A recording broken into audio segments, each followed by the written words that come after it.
अष्टम अध्याय ध्रुव का वनगमन।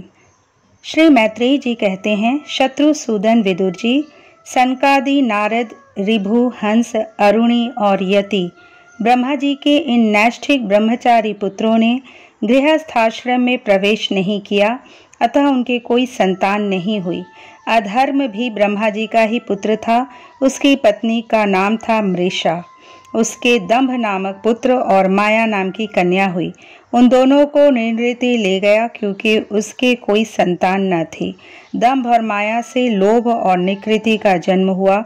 उनसे क्रोध और हिंसा तथा उनसे कली और उनकी बहन दुरुक्ति अर्थात गाली उत्पन्न हुए। साधु शिरोमणि, फिर दुरुक्ति से कली ने भय और मृत्यु को उत्पन्न किया तथा उन दोनों के संयोग से यातना और निरय अर्थात नरक का जोड़ा उत्पन्न हुआ। निष्पाप विदुर जी, इस प्रकार मैंने संक्षेप से तुम्हें प्रलय का कारण रूप यह अधर्म का वंश सुनाया। यह अधर्म का त्याग कराकर पुण्य संपादन में हेतु बनता है। अतएव इसका वर्णन 3 बार सुनकर मनुष्य अपने मन की मलिनता दूर कर देता है। कुरुनंदन, अब मैं श्री हरि के अंश ब्रह्मा जी के अंश से उत्पन्न हुए पवित्र कीर्ति महाराज स्वयंभू मनु के पुत्रों के वंश का वर्णन करता हूँ। महारानी शत्रुपा और उनके पति स्वयंभू मनु से प्रियव्रत और उत्तानपाद ये 2 पुत्र हुए।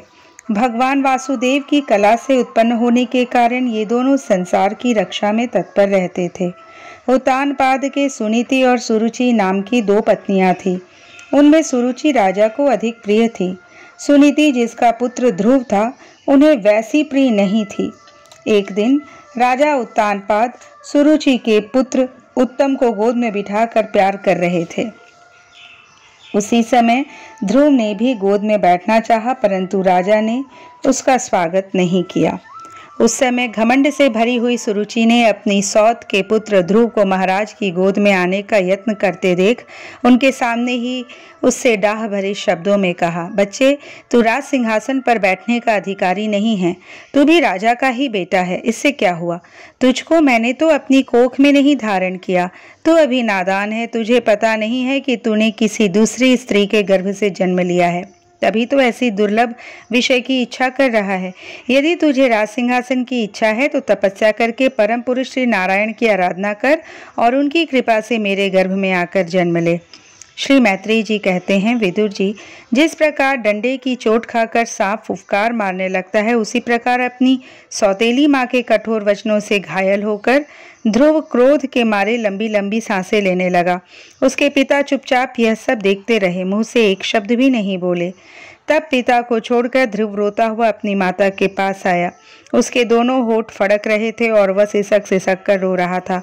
सुनीति ने बेटे को गोद में उठा लिया और जब महल के दूसरे लोगों से अपनी सौत सुरुचि की कही हुई बातें सुनी, तब उसे भी बड़ा दुख हुआ। उसका धीरज टूट गया। वह दावानल से जली हुई बेल के समान शोक से संतप्त होकर मुरझा गई तथा विलाप करने लगी।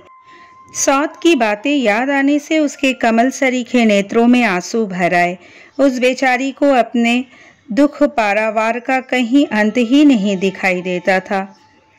उसने गहरी सांस लेकर ध्रुव से कहा, बेटा, तू दूसरों के लिए किसी प्रकार के अमंगल की कामना मत कर। जो मनुष्य दूसरों को दुख देता है, उसे स्वयं ही उसका फल भोगना पड़ता है। सुरुचि ने जो कुछ कहा है ठीक ही है, क्योंकि महाराज को मुझे पत्नी तो क्या, दासी स्वीकार करने में भी लज्जा आती है। तूने मुझ मंदभागिनी के गर्भ से ही जन्म लिया है और मेरे ही दूध से तू पला है। बेटा, सुरुचि ने तेरी सौतेली माँ होने पर भी बात बिल्कुल ठीक कही है।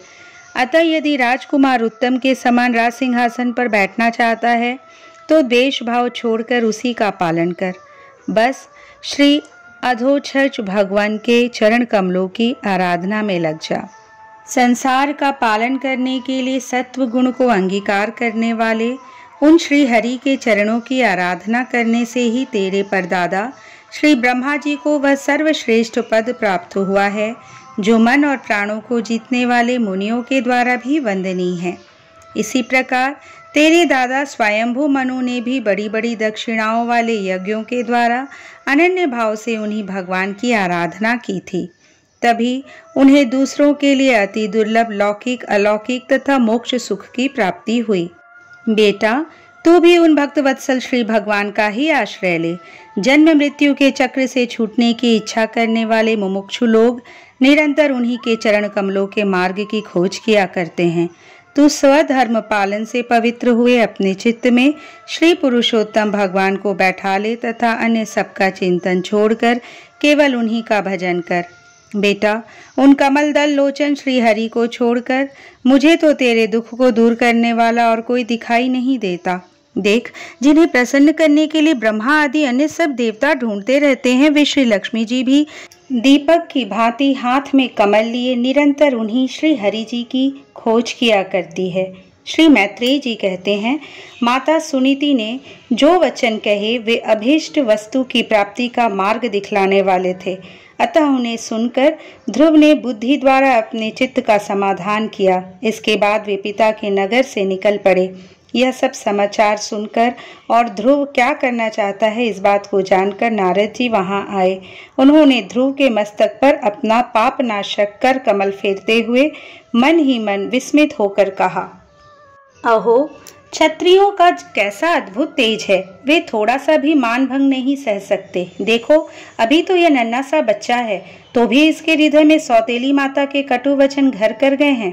तत्पश्चात नारद जी ने ध्रुव से कहा, बेटा, अभी तो तू बच्चा है, खेल कूद में ही मस्त रहता है। हम नहीं समझते कि इस उम्र में किसी बात से तेरा सम्मान या अपमान हो सकता है। यदि तुझे मान अपमान का विचार ही हो तो बेटा, असल में मनुष्य के असंतोष का कारण मोह के सिवा और कुछ नहीं है। संसार में मनुष्य अपने कर्मानुसार ही मान अपमान या सुख दुख आदि को प्राप्त होता है। तात, भगवान की गति बड़ी विचित्र है, इसलिए उस पर विचार करके बुद्धिमान पुरुष को चाहिए कि दैववश उसे जो भी परिस्थिति का सामना करना पड़े उसी में संतुष्ट रहे। अब माता के उपदेश से तू योग साधन द्वारा जिन भगवान की कृपा प्राप्त करने के लिए चला है, मेरे विचार से साधारण पुरुषों के लिए उन्हें प्रसन्न करना बहुत ही कठिन है। योगी लोग अनेकों जन्मों तक अनासक्त रहकर समाधि योग के द्वारा बड़ी बड़ी कठोर साधनाएं करते रहते हैं, परंतु भगवान के मार्ग का पता नहीं कर पाते। इसलिए तू यह व्यर्थ का हर्थ छोड़ दे और घर लौट जा। बड़ा होने पर जब परमार्थ साधन का समय आवे तब उसके लिए प्रयत्न कर लेना। विधाता के विधान के अनुसार सुख दुख जो कुछ भी प्राप्त हो उसी में चित्त को संतुष्ट रखना चाहिए। यूं करने वाला पुरुष मोहमय संसार से पार हो जाता है। मनुष्य को चाहिए कि अपने से अधिक गुणवान को देखकर प्रसन्न हो, जो कम गुण वाला हो उस पर दया करे और जो अपने समान गुण वाला हो उससे मित्रता का भाव रखे। यूं करने से उसे दुख कभी नहीं दबा सकते। ध्रुव ने कहा, भगवान, सुख दुख से जिनका चित्त चंचल हो जाता है उन लोगों के लिए आपने कृपा करके शांति का यह बहुत अच्छा उपाय बतलाया, परंतु मुझे जैसे अज्ञानियों की दृष्टि यहाँ तक नहीं पहुँच पाती। इसके सिवा मुझे घोर क्षत्रिय स्वभाव प्राप्त हुआ है, अतः मुझ में विनय का प्रायः अभाव है। सुरुचि ने अपने कटु वचन रूपी बाणों से मेरे हृदय को विदीर्ण कर डाला है, इसलिए उसमें आपका यह उपदेश नहीं ठहर पाता। ब्रह्मन, मैं उस पद पर अधिकार करना चाहता हूँ जो त्रिलोकी में सबसे श्रेष्ठ है तथा जिस पर मेरे बाप दादे और दूसरे कोई भी आरूढ़ नहीं हो सके हैं। आप मुझे उसी की प्राप्ति का कोई अच्छा सा मार्ग बतलाइए। आप भगवान ब्रह्मा जी के पुत्र हैं और संसार के कल्याण के लिए ही वीणा बजाते सूर्य की भांति त्रिलोकी में विचरा करते हैं। श्री मैत्रेय जी कहते हैं, ध्रुव की बात सुनकर भगवान नारद जी बड़े प्रसन्न हुए और उस पर कृपा करके इस प्रकार सदुपदेश देने लगे। श्री नारद जी ने कहा, बेटा, तेरी माता सुनीति ने तुझे जो कुछ बताया है वही तेरे लिए परम कल्याण का मार्ग है। भगवान वासुदेव ही वह उपाय हैं, इसलिए तू चित्त लगाकर उन्हीं का भजन कर। जिस पुरुष को अपने लिए धर्म अर्थ काम और मोक्ष रूप पुरुषार्थ की अभिलाषा हो उसके लिए उनकी प्राप्ति का उपाय एकमात्र श्री हरि के चरणों का सेवन ही है। बेटा, तेरा कल्याण होगा। अब तू श्री यमुना जी के तटवर्ती परम पवित्र मधुवन को जा। वहाँ श्री हरि का नित्य निवास है। वहां श्री कालिंदी के निर्मल जल में तीनों समय स्नान करके नित्य कर्म से निवृत्त हो यथाविधि आसन बिछाकर स्थिर भाव से बैठना। फिर रेचक, पूरक और कुंभक 3 प्रकार के प्राणायाम से धीरे धीरे प्राण, मन और इंद्रिय के दोषों को दूर कर धैर्य युक्त मन से परम गुरु श्री भगवान का इस प्रकार ध्यान करना। भगवान के नेत्र और मुख निरंतर प्रसन्न रहते हैं। उन्हें देखने से ऐसा मालूम होता है कि वे प्रसन्नता पूर्वक भक्त को वर देने के लिए उद्यत हैं। उनकी नासिका, भौहें और कपोल बड़े ही सुहावने हैं। वे सभी देवताओं में परम सुंदर हैं। उनकी तरुण अवस्था है। अभियंग बड़े सुडौल है। लाल लाल होठ और रत्नारे नेत्र हैं। वे प्रणत जनों को आश्रय देने वाले अपार सुखदायक, शरणागत वत्सल और दया के समुद्र हैं। उनके वक्ष स्थल में श्रीवत्स का चिन्ह है। उनका शरीर सजल जलधर के समान श्याम वर्ण है। वे परम पुरुष श्याम सुंदर, गले में वनमाला धारण किए हुए हैं और उनकी 4 भुजाओं में शंख, चक्र, गदा एवं पद्म सुशोभित है। उनके अंग प्रत्यंग किरीट, कुंडल, केयूर और कंकण आदि आभूषणों से विभूषित हैं। गला कौस्तुभ मणि की शोभा बढ़ा रहे हैं तथा शरीर में रेशमी पीतांबर है। उनके कटी प्रदेश में कांचन की करधनी और चरणों में सुवर्णमय नुपुर सुशोभित हैं। भगवान का स्वरूप बड़ा ही दर्शनीय, शांत तथा मन और नयनों को आनंदित करने वाला है। जो लोग प्रभु का मानस पूजन करते हैं, उनके अंतःकरणों में वे हृदय कमल की कर्णिका पर अपने नख मणिमंडित मनोहर पादार बिंदु को स्थापित करके विराजते हैं। इस प्रकार धारणा करते करते जब चित्त स्थिर और एकाग्र हो जाए, तब उन वरदायक प्रभु का मन ही मन इस प्रकार ध्यान करे कि वे मेरी ओर अनुराग भरी दृष्टि से निहारते हुए मंद मंद मुस्कुरा रहे हैं। भगवान की मंगलमयी मूर्ति का इस प्रकार निरंतर ध्यान करने से मन शीघ्र ही परम आनंद में डूबकर तल्लीन हो जाता है और फिर वहां से लौटता नहीं। राजकुमार, इस ध्यान के साथ जिस परम गुह्य मंत्र का जप करना चाहिए वह भी बतलाता हूँ, सुन। इसका 7 रात जप करने से मनुष्य आकाश में विचरने वाले सिद्धों का दर्शन कर सकता है। वह मंत्र है ओम नमो भगवते वासुदेवाय। किस देश और किस काल में कौन वस्तु उपयोगी है, इसका विचार करके बुद्धिमान पुरुष को इस मंत्र के द्वारा तरह तरह की सामग्रियों से भगवान की द्रव्यमयी पूजा करनी चाहिए। प्रभु का पूजन विशुद्ध जल, पुष्पमाला, जंगली मूल और फल आदि पूजा में विहित दुर्वादि अंकुर, वन में ही प्राप्त होने वाले वलकल वस्त्र और उनकी प्रेयसी तुलसी से करना चाहिए। यदि शिला आदि की मूर्ति मिल सके तो उसमें, नहीं तो पृथ्वी या जल आदि में ही भगवान की पूजा करें। सर्वदा संयम चित्त, मननशील, शांत और मौन रहे तथा जंगली फल मूल आदि का परिमित आहार करे। इसके सिवा पुण्य कीर्ति श्रीहरि अपनी अनिर्वचनीय माया के द्वारा अपनी ही इच्छा से अवतार लेकर जो जो मनोहर चरित्र करने वाले हैं उनका मन ही मन चिंतन करता रहे। प्रभु की पूजा के लिए जिन जिन उपचारों का विधान किया गया है उन्हें मंत्र मूर्ति श्री हरि को द्वादशाक्षर मंत्र के द्वारा ही अर्पण करे। इस प्रकार जब हृदय स्थित हरि का मन, वाणी और शरीर से भक्ति पूर्वक पूजन किया जाता है, तब वे निश्चल भाव से भली भांति भजन करने वाले अपने भक्तों के भाव को बढ़ा देते हैं और उन्हें उनकी इच्छा के अनुसार धर्म, अर्थ, काम अथवा मोक्ष रूप कल्याण प्रदान करते हैं। यदि उपासक को इंद्रिय संबंधी भोगों से वैराग्य हो गया हो तो वह मोक्ष प्राप्ति के लिए अत्यंत भक्ति पूर्वक अविच्छिन्न भाव से भगवान का भजन करे। श्री नारद जी से इस प्रकार उपदेश पाकर राजकुमार ध्रुव ने परिक्रमा करके उन्हें प्रणाम किया। तदंतर उन्होंने भगवान के चरण चिन्हों से अंकित परम पवित्र मधुवन की यात्रा की। ध्रुव के तपोवन की ओर चले जाने पर नारद जी महाराज उत्तानपाद के महल में पहुंचे। राजा ने उनकी यथा योग्य उपचारों से पूजा की। तब उन्होंने आराम से आसन पर बैठकर राजा से पूछा। श्री नारद जी ने कहा, राजन, तुम्हारा मुख सूखा हुआ है। तुम बड़ी देर से किस सोच विचार में पड़े हो? तुम्हारे धर्म, अर्थ और काम में से किसी में कोई कमी तो नहीं आ गई? राजा ने कहा, ब्राह्मण मैं बड़ा ही स्त्रैण और निर्दय हूँ। हाय, मैंने अपने 5 वर्ष के नन्हे से बालक को उसकी माता के साथ घर से निकाल दिया। मुनिवर, वह बड़ा ही बुद्धिमान था। उसका कमल सा मुख भूख से कुम्हला गया होगा। वह थक कर कहीं रास्ते में पड़ गया होगा। ब्राह्मण, उस असहाय बच्चे को वन में कहीं भेड़िए न खा जाए। अहो, मैं कैसा स्त्री का गुलाम हूँ। मेरी कुटिलता तो देखिए। वह बालक प्रेमवश मेरी गोद में चढ़ना चाहता था, किंतु मुझ दुष्ट ने उसका तनिक भी आदर नहीं किया। श्री नारद जी ने कहा, राजन, तुम अपने बालक की चिंता मत करो। उसके रक्षक भगवान हैं। तुम्हें उसके प्रभाव का पता नहीं है। उसका यश सारे जगत में फैल रहा है। वह बालक बड़ा समर्थ है। जिस काम को बड़े बड़े लोकपाल भी नहीं कर सके, उसे पूरा करके वह शीघ्र ही तुम्हारे पास लौट आएगा। उसके कारण तुम्हारा यश भी बहुत बढ़ेगा। श्री मैत्रेय जी कहते हैं, देवर्षि नारद की बात सुनकर महाराज उत्तानपाद राजपाट की ओर से उदासीन होकर निरंतर पुत्र की ही चिंता में लगे रहे।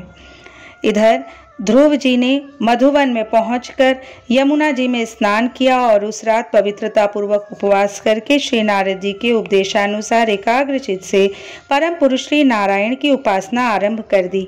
उन्होंने 3 रात्रि के अंतर से शरीर निर्वाह के लिए केवल कैथ और बेर के फल खाकर श्री हरि की उपासना करते हुए 1 मास व्यतीत किया। दूसरे महीने में उन्होंने 6 दिन के पीछे सूखे घास और पत्ते खाकर भगवान का भजन किया। तीसरा महीना 9 दिन पर केवल जल पीकर समाधि योग के द्वारा श्री हरि की आराधना करते हुए बिताया। चौथे महीने में उन्होंने श्वास को जीतकर 12 दिन के बाद केवल वायु पीकर ध्यान योग द्वारा भगवान की आराधना की। 5वां मास लगने पर राजकुमार ध्रुव श्वास को जीतकर परब्रह्म का चिंतन करते हुए एक पैर से खंभे के समान निश्चल भाव से खड़े हो गए। उस समय उन्होंने शब्दादि विषय और इंद्रियों के नियामक अपने मन को सब ओर से खींच लिया तथा हृदय स्थित हरि के स्वरूप का चिंतन करते हुए चित्त को किसी दूसरी ओर न जाने दिया। जिस समय उन्होंने महदादि संपूर्ण तत्वों के आधार तथा प्रकृति और पुरुष के भी अधीश्वर परब्रह्म की धारणा की, उस समय उनके तेज को न सह सकने के कारण तीनों लोग कांप उठे। जब राजकुमार ध्रुव एक पैर से खड़े हुए, तब उनके अंगूठे से दबकर आधी पृथ्वी इस प्रकार झुक गई जैसे किसी गजराज के चढ़ जाने पर नाव पद पद पर दाईं बाईं ओर डगमगाने लगता है। ध्रुव जी अपने इंद्रिय द्वार तथा प्राणों को रोककर अनन्य बुद्धि से विश्वात्मा श्री हरि का ध्यान करने लगे। इस प्रकार उनकी समष्टि प्राण से अभिन्नता हो जाने के कारण सभी जीवों का श्वास प्रश्वास रुक गया। इससे समस्त लोक और लोकपालों को बड़ी पीड़ा हुई और वे सब घबराकर श्री हरि के शरण में गए। देवताओं ने कहा, भगवान, समस्त स्थावर जंगम जीवों के शरीरों का प्राण एक साथ ही रुक गया है। ऐसा तो हमने पहले कभी अनुभव नहीं किया। आप शरणागतों की रक्षा करने वाले हैं। अपनी शरण में आए हुए हम लोगों को इस दुख से छुड़ाइए। श्री भगवान ने कहा, देवताओं, तुम डरो मत। उत्तानपाद के पुत्र ध्रुव ने अपने चित्त को मुझ विश्वात्मा में लीन कर दिया है। इस समय मेरे साथ उसकी अभेद धारणा सिद्ध हो गई है। इसी से उसके प्राण निरोध से तुम सबका प्राण भी रुक गया है। अब तुम अपने अपने लोकों को जाओ। मैं उस बालक को इस दुष्कर तप से निवृत्त कर दूंगा। इस प्रकार श्रीमद् भागवत महापुराण के 4th स्कंद का 8वां अध्याय संपूर्ण हुआ। 9वां अध्याय, ध्रुव का वर पाकर घर लौटना। श्री मैत्रेय जी कहते हैं, विदुर जी, भगवान के इस प्रकार आश्वासन देने से देवताओं का भय जाता रहा और वे उन्हें प्रणाम करके स्वर्गलोक को चले गए। तदंतर विराट स्वरूप भगवान गरुड़ पर चढ़कर अपने भक्त को देखने के लिए मधुवन में आए। उस समय ध्रुव जी तीव्र योगाभ्यास से एकाग्र हुई बुद्धि के द्वारा भगवान की बिजली के समान देदीप्यमान जिस मूर्ति का अपने हृदय कमल में ध्यान कर रहे थे, वह सहसा विलीन हो गई। इससे घबराकर उन्होंने ज्यों ही नेत्र खोले कि भगवान के उसी रूप को बाहर अपने सामने खड़ा देखा। प्रभु का दर्शन पाकर बालक ध्रुव को बड़ा कुतूहल हुआ। वे प्रेम में अधीर हो गए। उन्होंने पृथ्वी पर दंड के समान लौटकर उन्हें प्रणाम किया। फिर वे इस प्रकार प्रेम भरी दृष्टि से उनकी ओर देखने लगे मानो नेत्रों से उन्हें पी जाएंगे। मुख से चूम लेंगे और भुजाओं में कस लेंगे।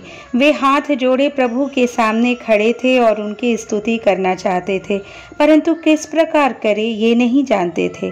सर्वांतर्यामी हरि उनके मन की बात जान गए। उन्होंने कृपा पूर्वक अपने वेदमय शंख को उनके गाल से छुआ दिया। ध्रुव जी भविष्य में अविचल पद प्राप्त करने वाले थे। इस समय शंख का स्पर्श होते ही उन्हें वेदमयी दिव्य वाणी प्राप्त हो गई और जीव तथा ब्रह्म के स्वरूप का भी निश्चय हो गया। वे अत्यंत भक्तिभाव से धैर्यपूर्वक विश्व विख्यात कीर्तिमान श्री हरि की स्तुति करने लगे। ध्रुव जी ने कहा, प्रभो आप सर्वशक्ति संपन्न हैं। आप ही मेरे अंतःकरण में प्रवेश कर अपने तेज से मेरी सोई हुई वाणी को सजीव करते हैं तथा हाथ, पैर, कान और त्वचा आदि अन्य इंद्रियों एवं प्राणों को भी चेतनता देते हैं। मैं आप अंतर्यामी भगवान को प्रणाम करता हूँ। भगवान आप एक ही हैं, परंतु अपनी अनंत गुणमयी माया शक्ति से इस महद आदि संपूर्ण प्रपंच को रचकर अंतर्यामी रूप से उसमें प्रवेश कर जाते हैं और फिर इसके इंद्रियादि असत गुणों में उनके अधिष्ठात्री देवताओं के रूप में स्थित होकर अनेक रूप भासते हैं। ठीक वैसे ही जैसे तरह तरह की लकड़ियों में प्रकट हुई आग अपनी उपाधियों के अनुसार भिन्न भिन्न रूपों में भासती है। नाथ, सृष्टि के आरंभ में ब्रह्मा जी ने भी आपकी शरण लेकर आपके दिए हुए ज्ञान के प्रभाव से ही इस जगत को सोकर उठे हुए पुरुष के समान देखा था। दीनबंधो, उन्हीं आपके चरण तल का मुक्त पुरुष भी आश्रय लेते हैं। कोई भी कृतज्ञ पुरुष उन्हें कैसे भूल सकता है। प्रभो, इन शवतुल्य शरीरों के द्वारा भोगा जाने वाला इंद्रिय और विषयों के संसर्ग से उत्पन्न सुख तो मनुष्यों को नरक में भी मिल सकता है। जो लोग इस विषय सुख के लिए लालायित रहते हैं और जो जन्म मरण के बंधन से छुड़ा देने वाले कल्पतरु स्वरूप आपकी उपासना भगवत प्राप्ति के सिवा किसी अन्य उद्देश्य से करते हैं, उनकी बुद्धि अवश्य ही आपकी माया के द्वारा ठगी गई है। नाथ, आपके चरण कमलों का ध्यान करने से और आपके भक्तों के पवित्र चरित्र सुनने से प्राणियों को जो आनंद प्राप्त होता है वह निजानंद स्वरूप ब्रह्म में भी नहीं मिल सकता। फिर जिन्हें काल की तलवार काटे डालती है, उन स्वर्गीय विमानों से गिरने वाले पुरुषों को तो वह सुख मिल ही कैसे सकता है। अनंत परमात्मन, मुझे तो आप उन विशुद्ध हृदय महात्मा भक्तों का संग दीजिए जिनका आप में अविच्छिन्न भक्ति भाव है। उनके संग में मैं आपके गुणों और लीलाओं की कथा सुधा को पी पी कर उन्मत्त हो जाऊंगा और सहज ही इस अनेक प्रकार के दुखों से पूर्ण भयंकर संसार सागर के उस पार पहुंच जाऊंगा। कमलनाभ प्रभु, जिनका चित्त आपके चरण कमल की सुगंध में लुभाया हुआ है, उन महानुभावों का जो लोग संग करते हैं वे अपने इस अत्यंत प्रिय शरीर और इसके संबंधी पुत्र मित्र गृह और स्त्री आदि की सुधि भी नहीं करते। अजन्मा परमेश्वर, मैं तो पशु वृक्ष पर्वत पक्षी सरीसृप देवता दैत्य और मनुष्य आदि से परिपूर्ण तथा महद आदि अनेकों कारणों से संपादित आपके इस सदात्मक स्थूल विश्व रूप को ही जानता हूँ। इससे परे जो आपका परम स्वरूप है, जिसमें वाणी की गति नहीं है, उसका मुझे पता नहीं है। भगवान, कल्प का अंत होने पर योग निद्रा में स्थित जो परम पुरुष इस संपूर्ण विश्व को अपने उदर में लीन करके शेष जी के साथ उन्हीं की गोद में शयन करते हैं तथा जिनके नाभि समुद्र से प्रकट हुए सर्वलोकमय सुवर्ण वर्ण कमल से परम तेजो में ब्रह्मा जी उत्पन्न हुए, वे भगवान आप ही हैं। मैं आपको प्रणाम करता हूँ। प्रभु, आप अपनी अखंड चिन्मयी दृष्टि से बुद्धि की सभी अवस्थाओं के साक्षी हैं तथा नित्य मुक्त शुद्ध सत्वमय सर्वज्ञ परमात्म स्वरूप निर्विकार आदि पुरुष षडैश्वर्य संपन्न एवं तीनों गुणों के अधीश्वर हैं। आप जीव से सर्वथा भिन्न है तथा संसार की स्थिति के लिए यज्ञाधिष्ठाता विष्णु रूप से विराजमान है। आपसे ही विद्या अविद्या आदि विरुद्ध गतियों वाली अनेकों शक्तियां धारावाहिक रूप से निरंतर प्रकट होती रहती है।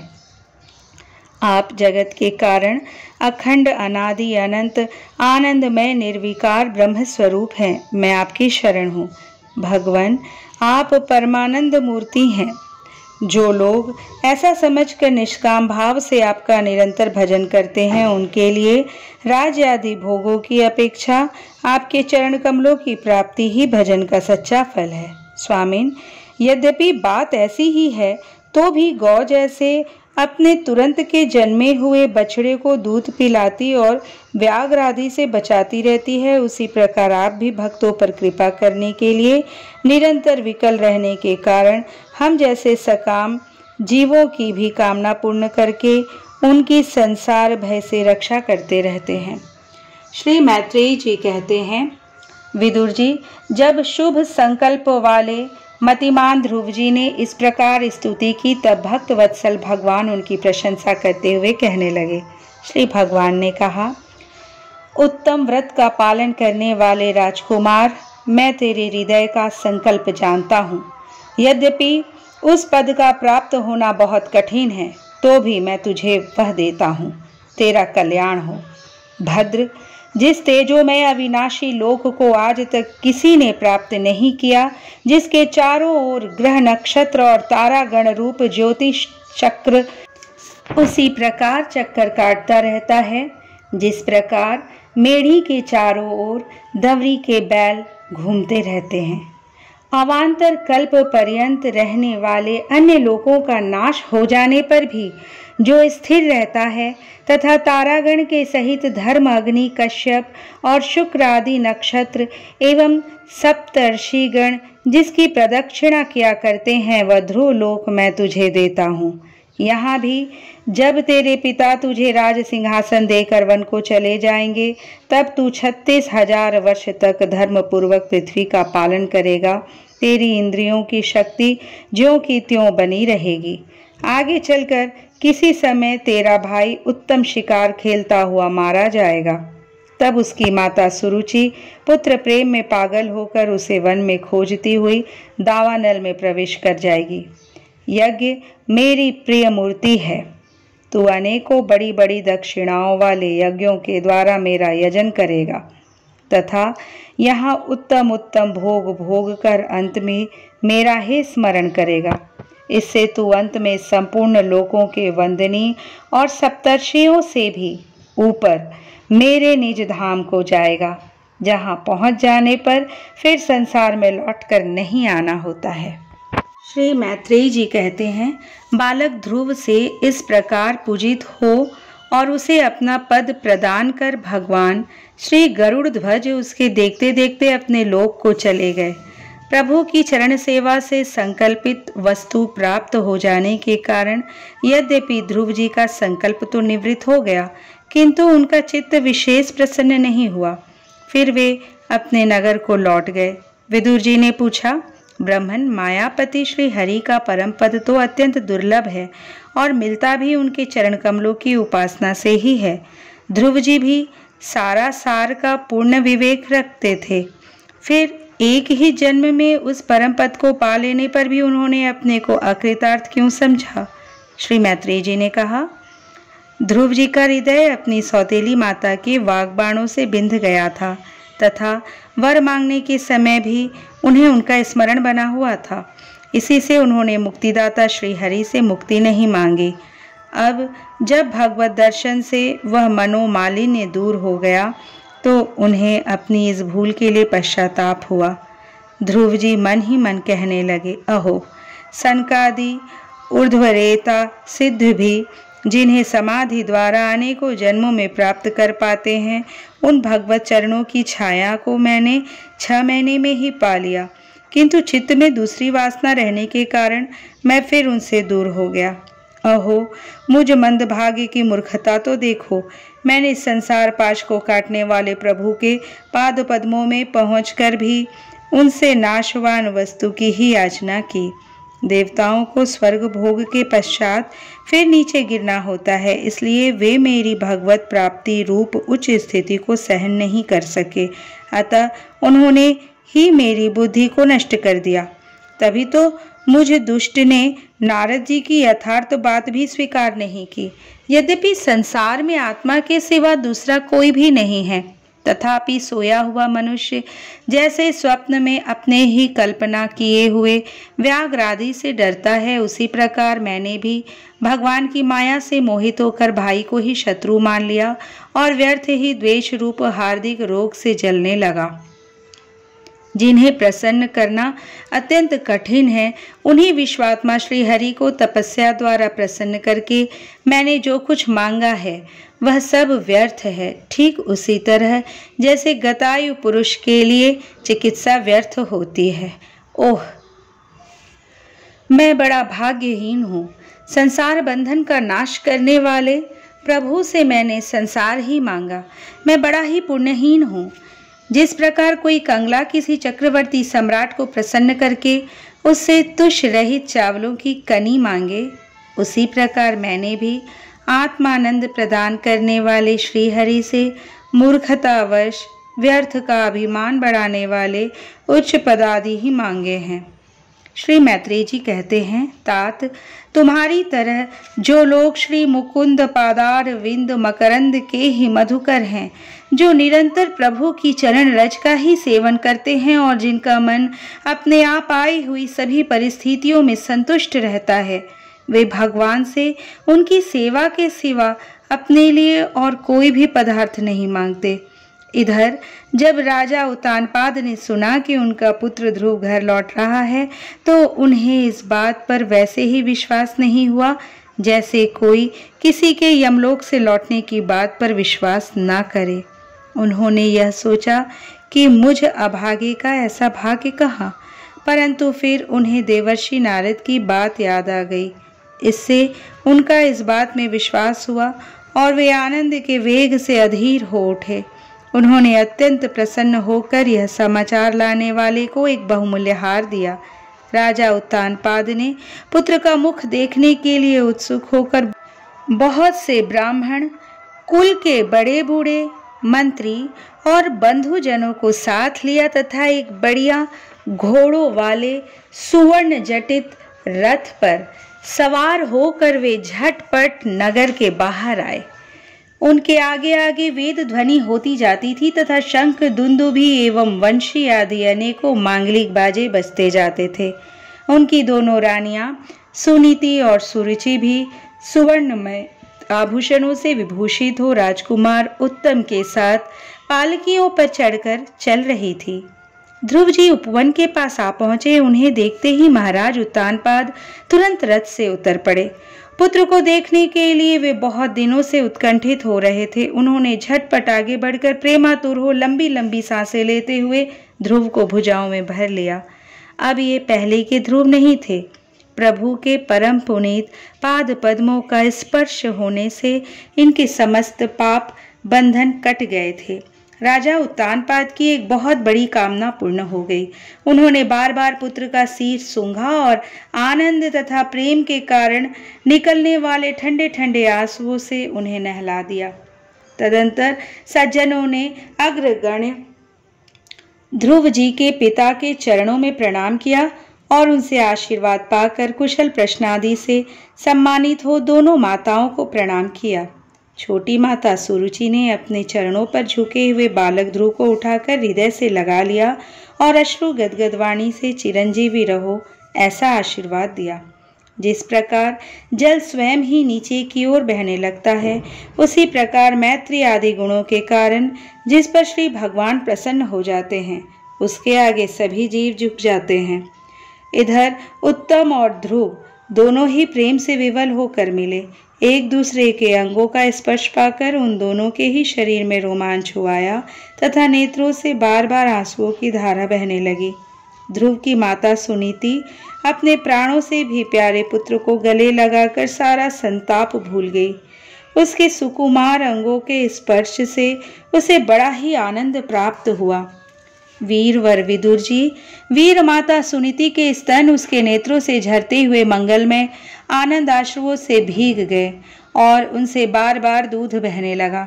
उस समय पुरवासी लोग उनकी प्रशंसा करते हुए कहने लगे, महारानी जी, आपका लाल बहुत दिनों से खोया हुआ था, सौभाग्यवश अब वह लौट आया।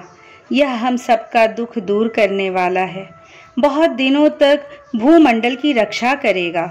आपने अवश्य ही शरणागत भयभंजन श्री हरि की उपासना की है। उनका निरंतर ध्यान करने वाले धीर पुरुष परम दुर्जय मृत्यु को भी जीत लेते हैं। विदुर जी, इस प्रकार जब सभी लोग ध्रुव के प्रति अपना लाड़ प्यार प्रकट कर रहे थे, उसी समय उन्हें भाई उत्तम के सहित हथिनी पर चढ़ाकर महाराज उत्तानपाद ने बड़े हर्ष के साथ राजधानी में प्रवेश किया। उस समय सभी लोग उनके भाग्य की बड़ाई कर रहे थे। नगर में जहां तहां मगर के आकार के सुंदर दरवाजे बनाए गए थे तथा फल फूलों के गुच्छों से सहित केले के खंभे और सुपारी के पौधे सजाए गए थे। द्वार द्वार पर दीपक के सहित जल के कलश रखे हुए थे, जो आम के पत्तों, वस्त्रों, पुष्पमालाओं तथा मोती की लड़ियों से सुसज्जित थे। जिन अनेकों परकोटों, फाटकों और महलों से नगरी सुशोभित थी, उन सबको सुवर्ण की सामग्रियों से सजाया गया था तथा उनके कंगूरे विमानों के शिखरों के समान चमक रहे थे।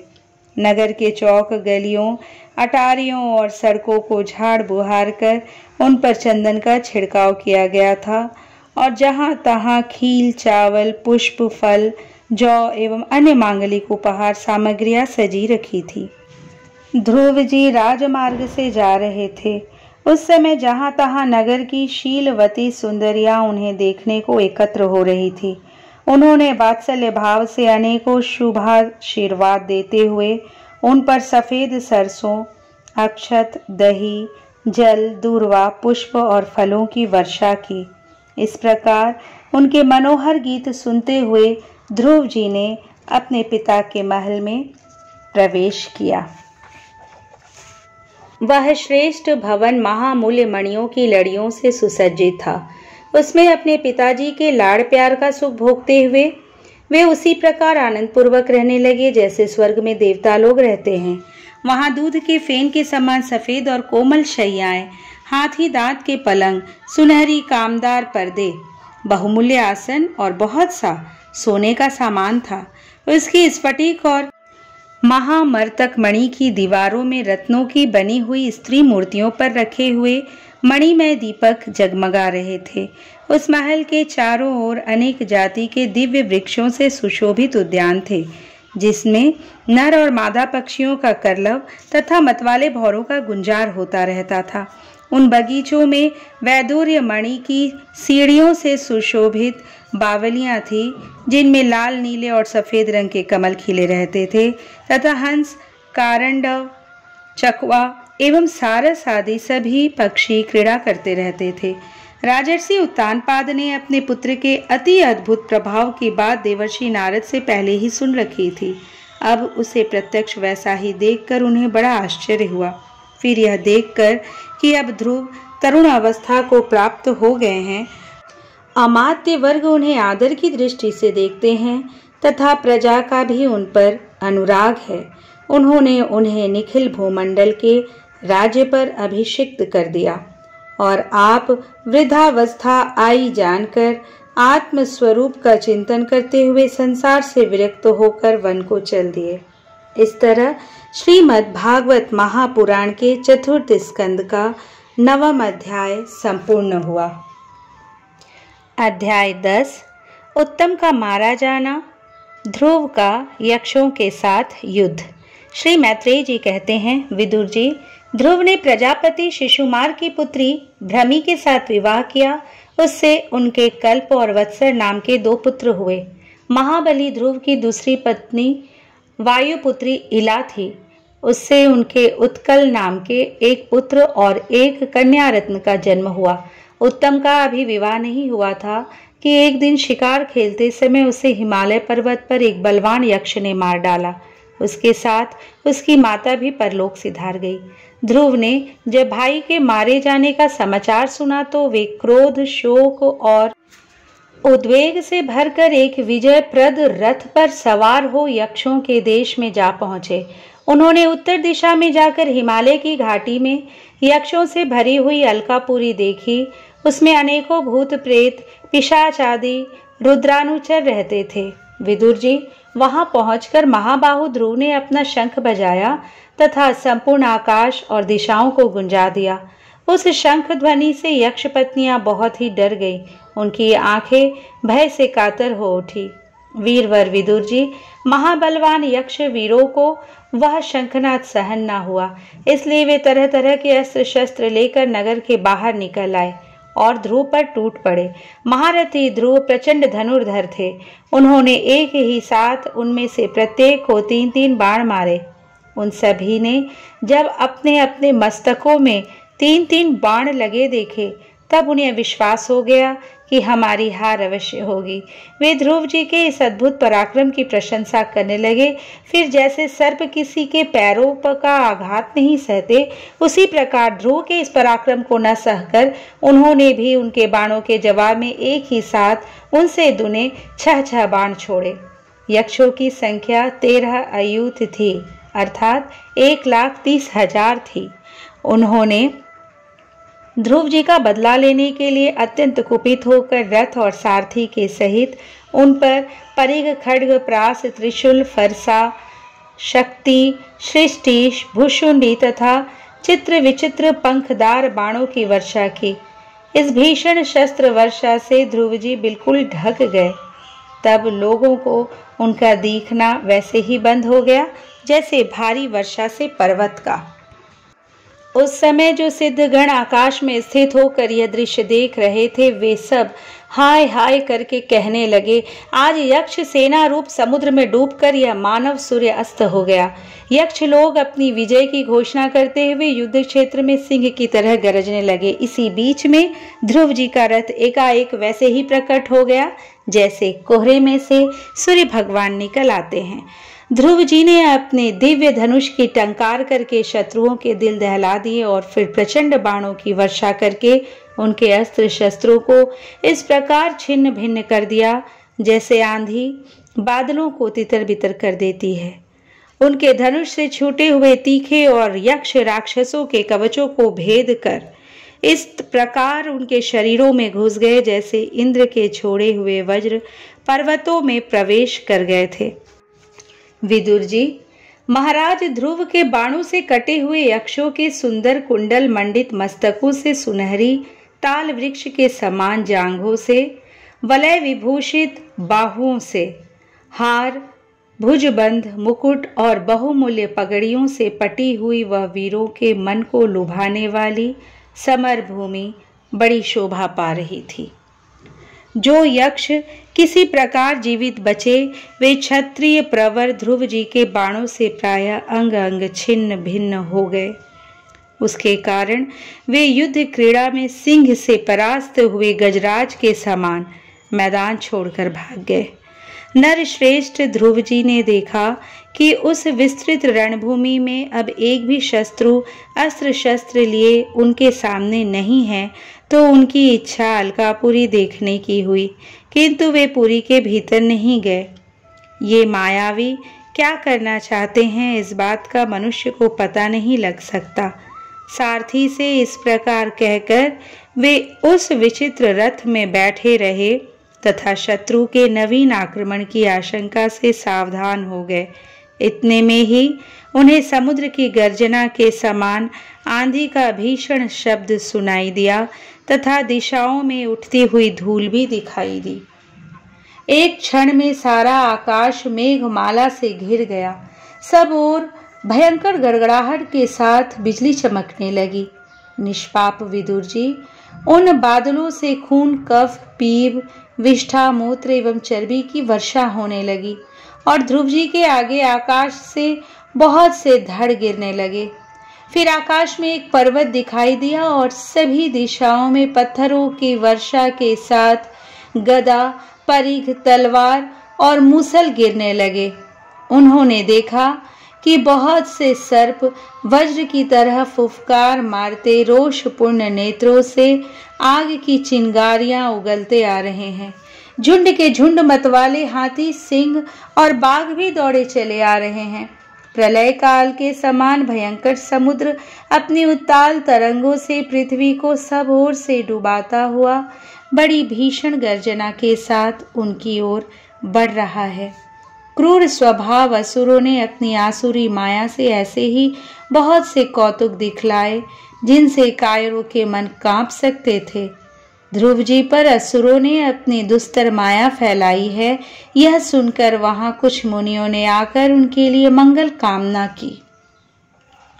मुनियों ने कहा, उत्तानपाद नंदन ध्रुव, शरणागत भय भंजन शारंग पाणी, भगवान नारायण तुम्हारे शत्रुओं का संहार करे।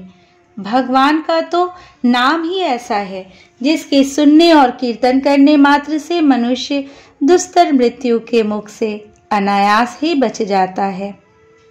इस प्रकार श्रीमद् भागवत महापुराण के चतुर्थ स्कंद का 10वां अध्याय संपूर्ण हुआ।